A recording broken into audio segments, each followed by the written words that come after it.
Baik, tuan-tuan yang rahmati Allah sekalian, kita lihat apa pengertian berdasarkan kepada kitab ini, Mukhtasar Tafsir Ibnu Katsir.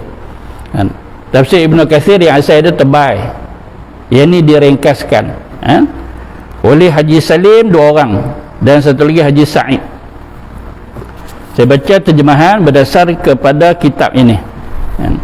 Kalau tuan-tuan ada kitab ni, jilid 6 muka surat 401, ayat yang ke-13, dan buatlah bagi mereka suatu perumpamaan, iaitu penduduk suatu negeri tatkala utusan-utusan datang kepada mereka. Kita tengok dulu dia punya terjemahan dia. Seterusnya ayat yang ke-14, iaitu ketika kami mengutus kepada mereka 2 orang utusan, lalu mereka mendustakan keduanya, kemudian kami kuatkan dengan utusan yang ketiga. Maka ketiga utusan itu berkata, sesungguhnya kami adalah orang-orang yang diutus kepada kamu. Ayat yang ke-15, mereka berkata, kamu tidak lain hanyalah manusia seperti kami, dan Allah yang Maha Pemurah tidak menurunkan sesuatu pun. Kamu tidak lain hanyalah pendusta belaka. Ayat yang ke-16, mereka berkata, Tuhan kami mengetahui bahawa sesungguhnya kami adalah orang-orang yang diutus kepada kamu. Ayat terakhir, ayat ke-17, dan kewajipan kami tidak lain hanyalah menyampaikan perintah Allah yang jelas ataupun dengan sejelas-jelasnya. Berdasar kepada ayat yang ke-13 ini, Allah Ta'ala buat satu perumpamaan, dan kita lihat dekat sini, ini tadi kita baca terjemahan dia, apa yang ada di sebalik terjemahan tu, supaya kita dapat memahami. Yang pertama, Allah selalu buat perumpamaan. Dalam Quran ni terlalu banyak ayat-ayat yang seperti ini, iaitu Allah Ta'ala buat perumpamaan. Apa tujuan dia? Tujuan dia supaya senang faham. Contoh-contoh kan, contoh-contoh dia bahasa kita contoh-contoh. Yang ni ayat Al-Quran, kalam Allah. Kita ni pun kalau kita bercakap, apatah lagi kalau ustaz berkuliah atau mengajar, pendakwah, bila mereka menyampaikan isi dakwah mereka, sampaikan, nak bagi berkesan lagi, maka adakan contoh-contoh, perumpamaan. Ya, orang yang dengar ni senang faham. Satu, di sudut faham, seronok, jadi terhibur. Beza dengan satu orang apabila kita ambil contoh mengajar ni, dia pegang kitab, baca, tak ada, kalau ada pun ada yang dalam kitab sahaja, lain dia tak bawa masuk. Berbeza dengan satu orang apabila dia buka kitab, macam-macam contoh perumpamaan yang dia bawa masuk. Maka yang mana yang lebih menarik? Sudah tentu yang menarik yang bawa banyak contoh, yang mereka rasa rugi kalau tak ikut kuliah tu. Kalau menceritakan apa yang ada dalam kitab, kata tak rugi apa, Sagi tengok sendiri, apa yang ustaz sebut semua duduk sini, nak rugi apa? Boleh kita tengok balik, tengok. Tapi kalau mai dengan contoh-contoh luar, yang tak ada dalam kitab, tapi rugi, balik-balik sembang, jumpa kawan kat luar, contohlah, dia pun keluar daripada rumah dia nak pergi beli nasi lemak, jumpa kita, nak pergi mana ni? Pergi beli nasi lemak. Oh, pergi beli nasi lemak, saya pun nak pergi juga. Dasar daripada mana? Dia tanya kita. Ada kuliah subuh. Kuliah subuh. Kat mana? Kat masjid kita. Kuliah subuh. Dah ada orang pagi ni. Siapa dia? Abang-abang nama ustaz tu. Dia kata, Allah, awak tak abang kat aku, rugi. Kenapa dia sebut begitu? Kan? Sebab dia dapat sesuatu daripada penyampaian tu. Dia seronok, dia dengar, tak pi rugi. Sebab apa? Sebab bukan senang nak cari dalam mana-mana kitab semua. Sebab ni contoh perumpamaan, kan? Sama ada dirancang, disediakan atau spontan, kan senang nak dapat. Kat mana-mana mungkin contoh perumpamaan itu berdasar kepada pengalaman. Bila sebut pengalaman, pengalaman kita ni tak sama dengan pengalaman orang lain. Tak sama. Apa tu kata, rugi. Apa dia? Sampai lupa nak beli nasi lemak. Mari kita duduk sah dengar apa dia bagi tahu macam mana. Allah, rugi lah. Tak apa. Jangan duduk susah hati, kita buat rakaman. Jangan susah hati. Jom kita pergi, aku pun nak beli nasi lemak, anak-anak duduk tunggu kat rumah, jom. Sagi hang buka Facebook masjid ni, hang tengok balik. Ada rakaman ke? Lega. Kan? Begitu. Tapi sebenarnya tuan-tuan, perempuan yang rahmati Allah sekalian, jangan apabila ada rakaman kita tak menyertai. Kita berada dalam majlis ilmu, pahalanya besar. Duduk dalam masjid dengan niat iktikaf. Tak ada yang macam tu. Sungguh. Ada yang macam mana ni? Apabila dah ada rakaman, dia tak apa, tak gaduh api, dan langsung dia tak main. Kan? Pasal apa? Pasal sudah ada rakaman. Dia tanya kawan dia, "Malam ni kuliah ada rakam tak?" Dia kata, "Siapa tak ada, macam biasa." Tak apa. Yang salah ustaz, tak main. Bolehkah macam tu? Tidak boleh, kecuali kalau kita ada sebab-sebab yang tidak membolehkan kita hadir. Kita ada tugas, kita sibuk dan sebagainya. Rakaman yang kita buat ni bukan untuk tak payah main, bukan macam tu. Kita buat supaya apa dia? Supaya ilmu ni kita nak simpan kat sini. Itulah. Tak sekuat dulu dah, ingatan kita.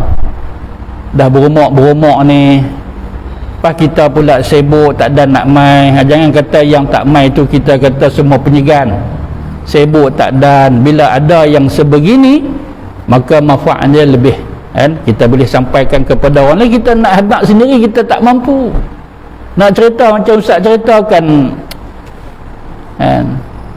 tak mampulah macam tu. Maka dengan adanya seperti yang kita sediakan ini, banyak manfaat kita akan dapat.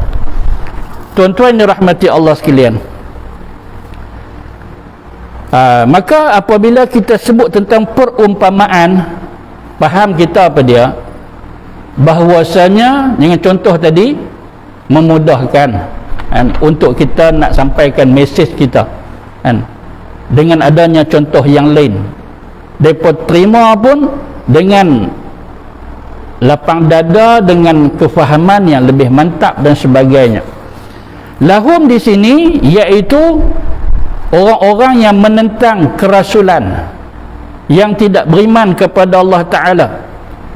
Nabi mai menyampaikan dakwah kepada mereka, mereka tentang, mereka lawan. Maka Nabi baca ayatnya Allah Ta'ala, waktu turun ayat ni, maka Nabi baca kepada puak-puak yang menentang Nabi, bahwasanya dulu ada rasul-rasul Allah Ta'ala yang Allah Ta'ala turunkan, kaum mereka tentang apa balasan Allah Ta'ala bagi. Nabi baca ayat ni kat mereka, mereka dengar-dengar dengan perumpamaan kisah yang terdahulu, yang Allah Ta'ala turunkan azab kepada mereka. Kenapa? Kerana perbuatan mereka dulu serupa macam hampa. Tak beriman dengan kerasulan, ugut nak bunuh, memang hampa cerca, hampa dera, Nabi ni macam-macam yang mereka buat, apa yang mereka tak buat, kan? Nak membunuh Nabi, racunkan Nabi, pulau Nabi, kurung Nabi. Apa yang kafir musyrikin tak buat ke Nabi? Jadi perumpamaan ini yang Allah Ta'ala sebut di sini ashabal qaryah. Ashabal qaryah, hanya Allah Ta'ala kata penduduk suatu negeri.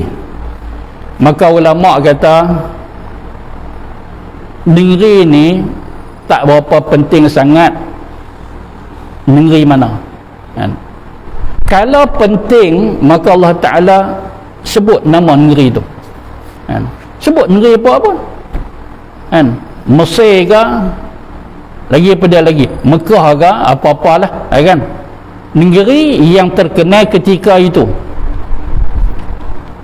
secara umum.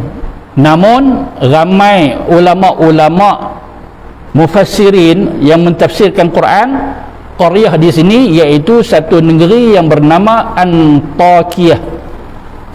Negeri yang bernama Antakiyah. Kalau tulisan kita ni Antakya, A-N-T-A-K, Antakya, Y-A, Antakya. Kat mana Antakya ini? Syam. Yang dahulunya Syam, tapi sekarang ni kat mana? Sudah masuk dalam negara Turki. Antakya. Imam Qurtubi, dah ramai lagi lah, ulama-ulama yang sebut ashabal qaryah iaitu penduduk Antakya. Idh ja'ahal mursalun, ketika datang kepada penduduk itu mursalun, utusan-utusan daripada Allah. Ini pun ada ulama kata Allah Ta'ala yang hantar rasul-rasul kepada negeri tersebut. Apa dia nama negeri itu? Tak perlu nama tu. Adapun yang mengatakan bahawasanya qaryah ini adalah negeri Antakya, maka rasul-rasul itu adalah anak-anak buah kepada Nabi Isa alaihi salam. Nabi Isa yang hantar. Jadi kat sini tafsirannya berbeza, kan, antara pendapat A dengan pendapat B. Yang terbanyak pendapat bahawasanya Antakya itu ashabal qaryah dia masukkan. Qaryah itu siapa dia? Iaitu Antakya. Ini pendapat yang terbanyak. Juga yang dikatakan rasul-rasul adalah anak-anak murid yang hebat daripada Nabi Isa alaihi salam. Begitu. Iz arsalna ilaihi musnain, mula Nabi, kita ambil kepada pendapat yang terbanyak. Apa dia? Antakya dengan 3 utusan daripada Nabi Isa. Mula Nabi Isa hantar 2 orang. Kemudian 2 orang ini ditangkap, dihukum, dipenjara. Pengetahuan tu sampai kepada Nabi Isa. Nabi Isa hantar seorang lagi melengkapi 3 orang. Ni pun sama juga, nasib yang sama. Mereka tangkap, mereka sebat, kurung. Yang akhirnya ketiga ini mereka bunuh. Siapa yang bunuh? Penguasa Antakya. Antakya ni tuan-tuan, yang kita sebut tadi tu asal dia dalam jajahan Syam. Kemudian biasalah, seperti mana negara-negara yang lain, mereka pecah daripada suatu kawasan yang besar kepada kecil. Dengan pecah tersebut menyebabkan kuasa Islam semakin lemah. Semakin lemah, pecahkan kuasa. Kata dulu, dengar-dengar Syam cukup bimbang. Sebab pasal kerajaan dia luas. Bila pecah maka jadilah Lebanon, maka jadilah Palestin. Senang nak takluk satu demi satu kepada Jordan, kepada Syria, Lepas tu pula utara Syria habis dapat kat Turki. Ni termasuklah Antakya. Damsyik ibu kota kepada Syam. Damsyik nak ke Antakya, jarak dia lebih kurang 299 km. Sini pergi mana? Kalau 299 km, agak jauh tu lah. Itu kalau Damsyik Baitul Maqdis. Jadi Nabi Isa ni hantar 3 utusan ke negeri itu, nama dia Antakya ni, untuk apa? Untuk dakwah penduduk itu masuk kepada Islam. Ni agama yang kata agama Nasara ni terlalu kuat di situ. Kalau kita orang Islam, negeri yang mulia, yang berkat, Mekah, yang kedua Madinah. Kalau Nasara ni, mulia mereka ni Baitul Maqdis, satu lagi Antakya. Tak apalah, Nabi Isa masa itu duduk kat Baitul Maqdis.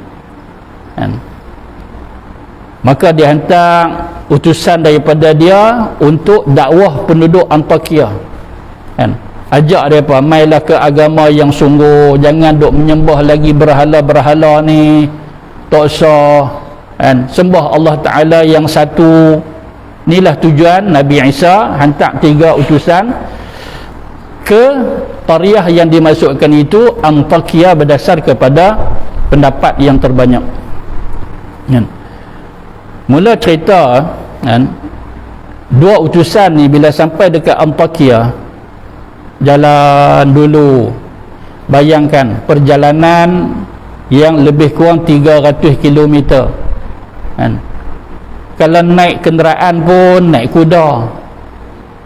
Mana ada motor, mana ada kereta, mana ada kapal terbang zaman tu.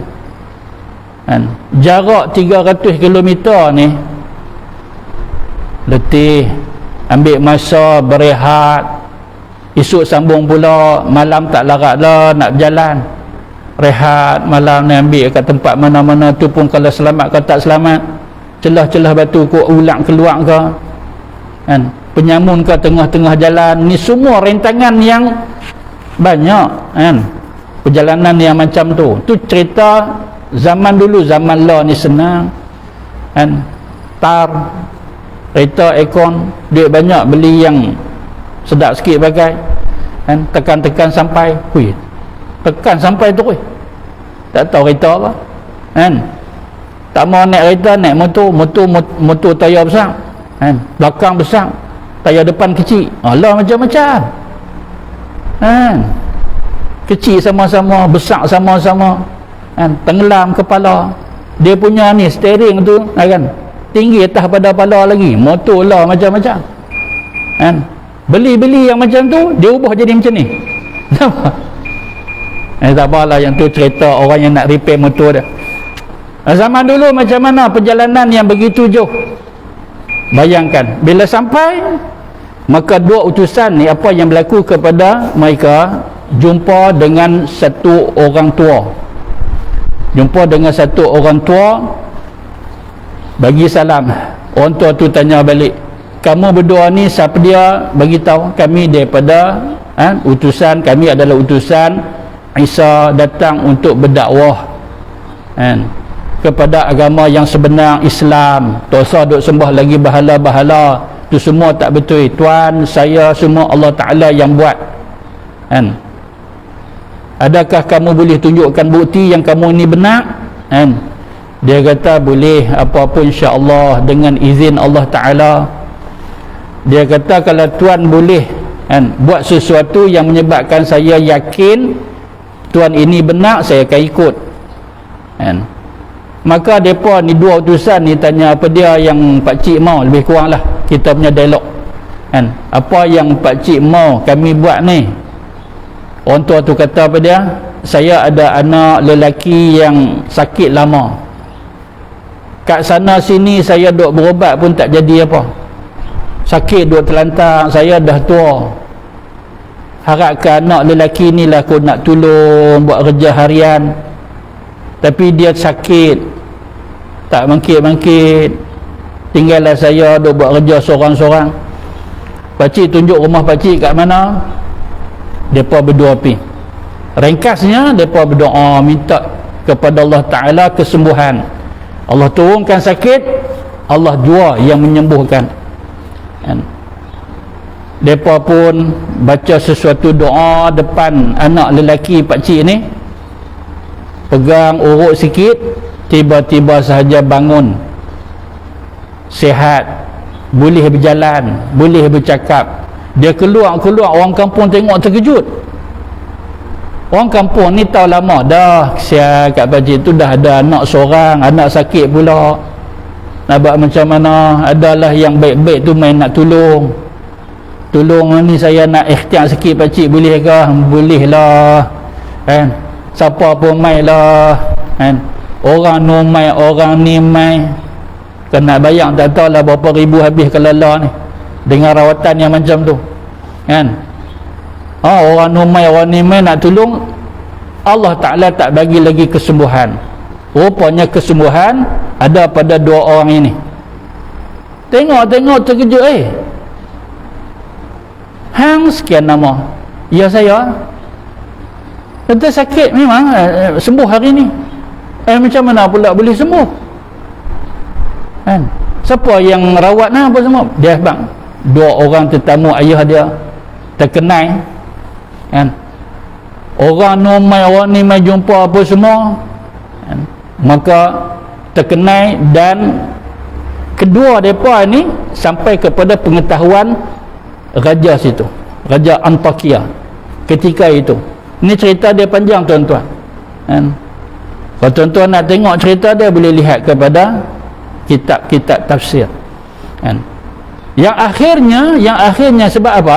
Sebab bila sampai ke pengetahuan raja, maka raja kata, apa tujuan yang kamu datang? Kamu daripada mana? Dia abang, mereka ni tak bohong kan? Orang-orang beriman mana nak bohong kan? Abang betul-betul kan? Kami daripada Nabi Isa yang hantar kami nak dakwah kat sini. Oh, ada Tuhan lain daripada aku ke? Oh, rupanya kan?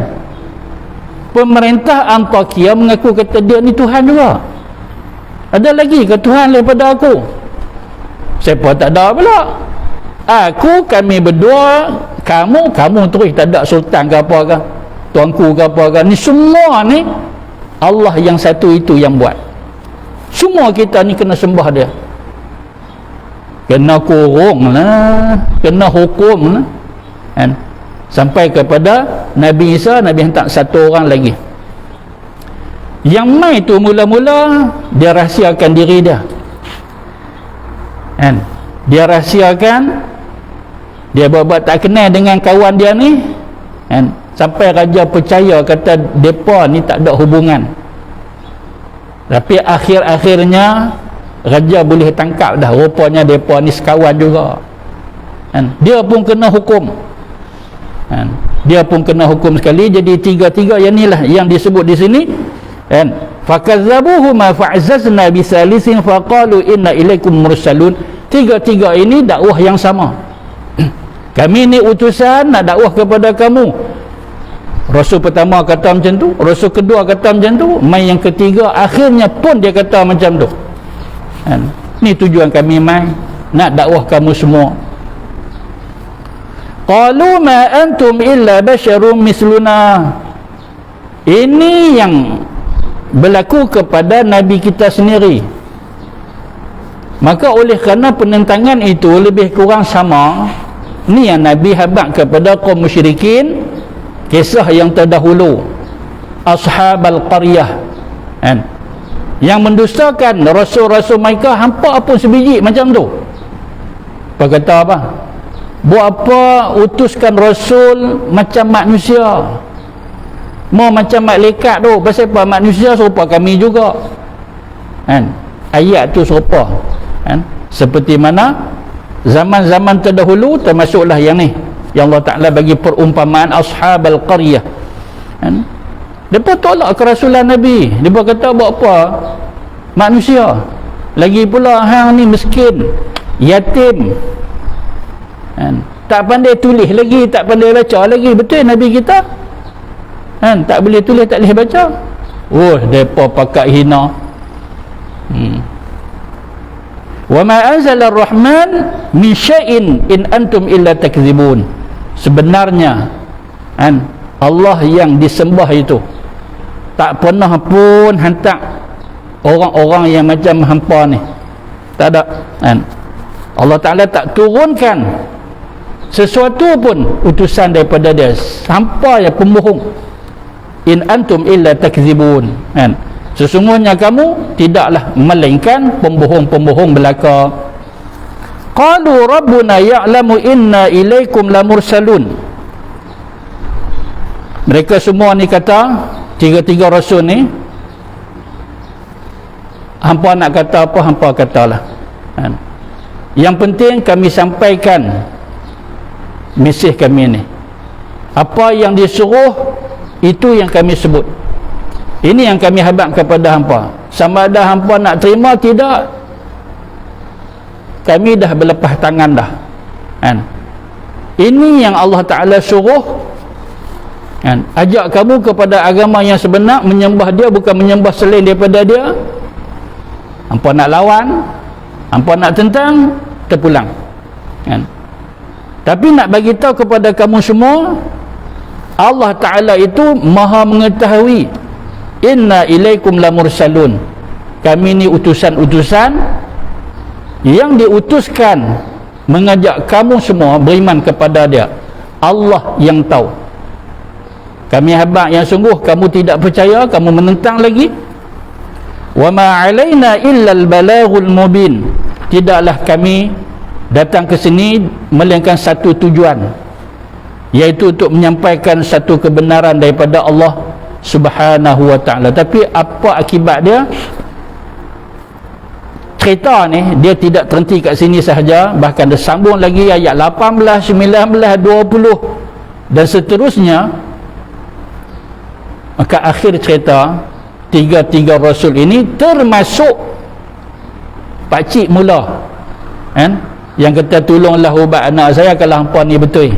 Pakcik itu pun sekali, inna lillahi wa inna ilaihi raji'un, kan? Dikatakan orang tua tu, mereka tolak, mereka pukul, pijak, pecah perut dia dalam kisah ni, kan? Orang tua ini dikenali sebagai Ali Yasin, kan? Ali Yasin, Yasin ni surah Yasin lah, kan? Iaitu orang yang hebat dalam surah Yasin. Nama dia Habib An-Najjar. Pakcik ni nama dia apa? Habib An-Najjar, kan?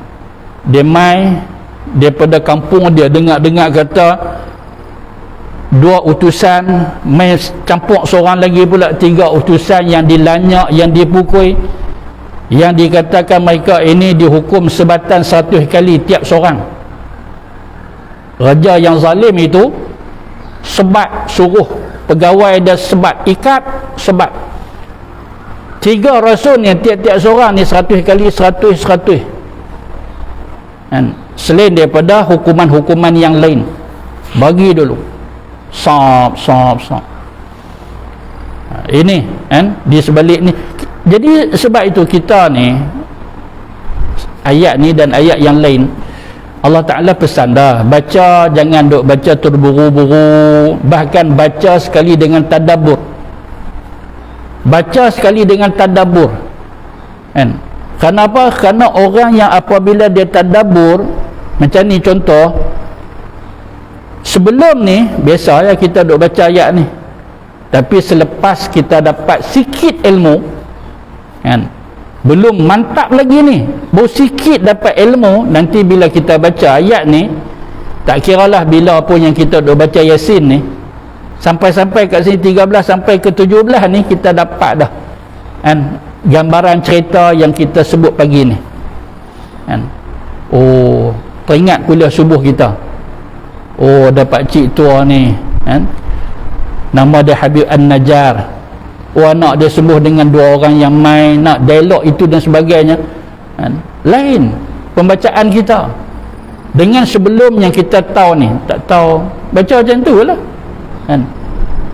Tapi apabila kita tahu tu, baru 5 ayat Yasin pun kan, tidak lagi keseluruhan Yasin 83 ayat, tidak lagi surah-surah yang lain.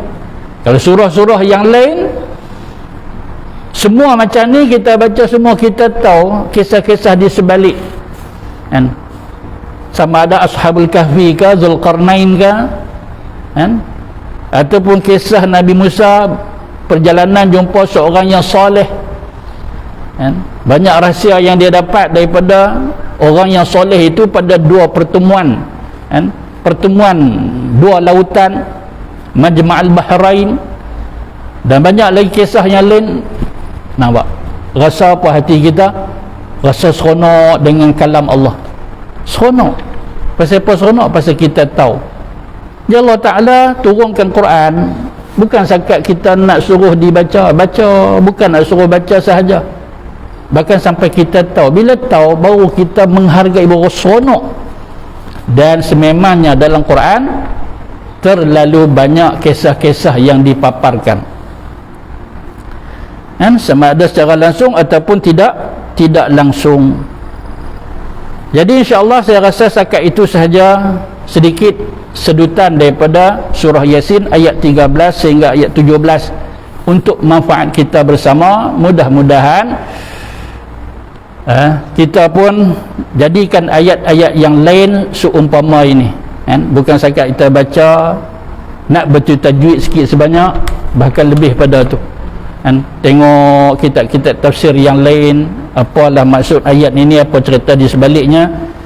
Dan kisah Habib An-Najjar dengan 3 Rasul ini ada sambungan daripada ayat-ayat yang seterusnya kan? Bila kita tengok ayat ni seronok. Dalam Yasin kan, dia bukan setakat ayat-ayat biasa, bahkan di sebalik ayat-ayat surah Yasin ini banyak kisah. Bermula daripada ayat pertama lagi, Yasin kan? Ibnu Abbas dan beberapa ulama-ulama yang lain menyatakan salah satu makna Yasin, wahai manusia. Sin tu manusia, wahai manusia. Banyaklah kisah-kisah manusia dalam surah Yasin. Wallahu ta'ala a'lam. InsyaAllah setakat itu sahaja. Yang benar itu daripada Allah Subhanahu wa ta'ala. Silap kurang saya kita tengok dengan tasbih kafarah.